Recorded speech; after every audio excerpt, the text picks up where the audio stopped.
Beranjak ke informasi berikutnya, pemirsa, Kepolisian RI resmi meluncurkan layanan perpanjangan surat izin mengemudi atau SIM online di seluruh Indonesia pada 6 Desember 2015. Jajaran Polda Bali menggelar launching SIM online di lapangan Niti Mandala Renon Denpasar. Peluncuran SIM online bertujuan untuk menghindari calo dalam pengurusan perpanjangan SIM. Apa itu SIM online itu, Mbak? Meningkatkan dan memberikan pelayanan terbaik kepada masyarakat dari segi pelayanan SIM. Jajaran Kepolisian Republik Indonesia melakukan terobosan baru yang berupa pelayanan SIM online.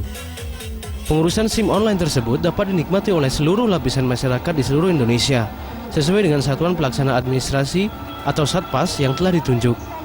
Dalam hal ini, Polda Bali menunjuk Polresta Denpasar sebagai Satpas pelayanan SIM online yang mulai beroperasi sejak 6 Desember 2015. Dalam sambutannya, Kapolda Bali Irjen Pol Sugeng Priyanto mengatakan pelayanan SIM online akan memberikan banyak kemudahan bagi masyarakat, terutama yang berasal dari luar daerah untuk memperpanjang SIM. Melalui terobosan ini, masyarakat bisa memperpanjang SIM tanpa kembali ke daerah asal. Masyarakat akan dapat banyak kemudahan dalam pembuatan SIM, khususnya perpanjangan SIM. Harapan kami pada suatu saat nanti SIM online ini akan benar-benar 100% online, sehingga masyarakat tidak perlu datang ke kantor polisi, cukup menggunakan laptop, iPad, atau komputer yang ada di rumah untuk melakukan perpanjangan SIM.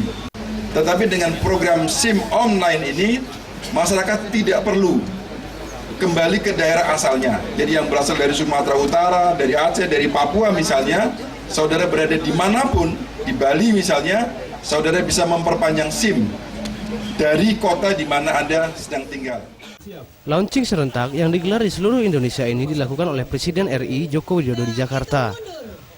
Polda Bali menandai launching SIM online dengan pelepasan balon bersama Gubernur Bali, Kapolda Bali, Dirlantas Polda Bali, dan jajaran Polda Bali lainnya.